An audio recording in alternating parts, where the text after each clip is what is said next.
पार्वती पिता महादेवा। हेलो नमस्कार, मैं हूँ कविता पौडवाल और आने वाली गणेश चतुर्थी के बारे में मैं आपको कुछ इंटरेस्टिंग बताना चाहती हूँ। आप कहेंगे गणेश चतुर्थी में नया क्या है सीखने जैसा? इतने सालों से हमारे देश में हम इसे मनाते आए हैं। हमें पूजा पता है, प्रसाद पता है, उत्सव पता है। यही तो खूबसूरती है हमारे सनातन धर्म की कि हर बार उसी उत्सव, उसी देवी देवता, उसी मंदिर के बारे में कुछ नया सीखने को मिलता है, और वो भी कुछ ऐसा जो हम अपने जीवन में लागू कर सकते हैं, यूज़ कर सकते हैं। आमतौर पे हमें ये लगता है कि गणेश चतुर्थी जो सितंबर अक्टूबर में हम सेलिब्रेट करते हैं, हिंदू कैलेंडर के मुताबिक भाद्रपद महीने में, ये गणेश भगवान की जन्म तिथि या बर्थडे है। लेकिन ऐसा नहीं है। गणेश भगवान की जन्म तिथि माघ महीने के चतुर्थी को हुई थी, जो इंग्लिश कैलेंडर के मुताबिक जनवरी या फरवरी में सेलिब्रेट होता है। पूरे भारत में जितने गणपति टेम्पल्स हैं, हर जगह माघी गणेश बड़े धूमधाम से मनाया जाता है। तो इन दोनों बर्थडेज में फ़र्क क्या है? माघी गणेश वो तिथि है जब माता पार्वती ने अपने शरीर के मैल से गणपति भगवान को बनाया था, और भाद्रपद वाली जो चतुर्थी है वो तिथि है जब शिवजी ने गणेश भगवान का सिर काट के उन्हें हाथी का सिर लगाया था। दोस्तों, अगर सोचा जाए तो सही मायने में मनुष्य का जन्म तब होता है जब वह दुनिया को एक्चुअली देखने लगता है, अपने ईगो को हटाकर, अहंकार को हटाकर। He starts seeing things for what they are. कुछ ऐसे ही हुआ गणपति बाप्पा के साथ, इसीलिए तो उन्हें प्रथम देवता कहते हैं, परम पूज्य कहते हैं। कहा था ना मैंने, हर बार आपको उसी देवता के बारे में कुछ नया सीखने को मिलेगा।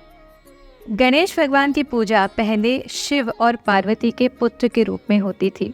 अलग देवता करके उन्हें नहीं पूजा गया। वेदों में भी उनका कोई अलग से जिक्र नहीं है। जिस गणेश चतुर्थी को हम आज मनाते हैं वो तो बहुत देर से आई।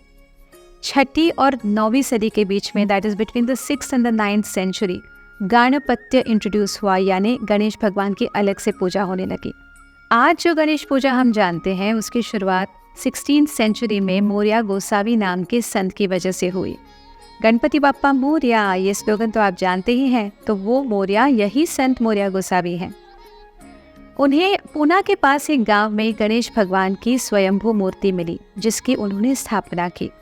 फिर उन्होंने पूना जाके ब्राह्मण समाज में गणेश पूजा की को प्रसिद्ध किया।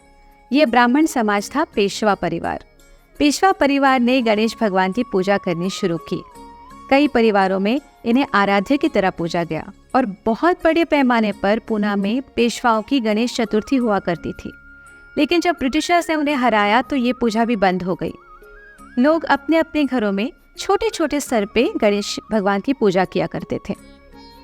पारंपरिक गणेश पूजा यानी ट्रेडिशनल गणेश पूजा बड़ी ही ऑर्गेनिक और सिंपल थी। लोग अपने घर के इर्द गिर्द से मिट्टी लाकर गणेश भगवान की मूर्ति बनाते थे। पूजा में जो सामग्री इस्तेमाल की जाती थी, जैसे लाल फूल, दुर्वा घास, वो भी घर के बाहर से ही मिलती थी। मोदक बनाया जाता था नारियल और चावल से, जो भी बड़ी आसानी से मिल जाता था। कई घरों में तो गणेश भगवान की रंगोली चावल या किसी दाल से बनाई जाती थी, और फिर उसकी पूजा करके उसका विसर्जन करते थे। विसर्जन का पानी भी बगीचे में ही जाता था। सार्वजनिक स्तर पर जो गणेश चतुर्थी इंट्रोड्यूस की गई वो की हमारे स्वतंत्रता सैनिक, फ्रीडम फाइटर लोकमान्य तिलक ने। वो चाहते थे कि फ्रीडम स्ट्रगल के समय एक लोगों को ऐसा प्लेटफॉर्म मिले जहाँ पर वो एक साथ आकर आइडियाज़ एक्सचेंज कर सके, और पॉजिटिवली।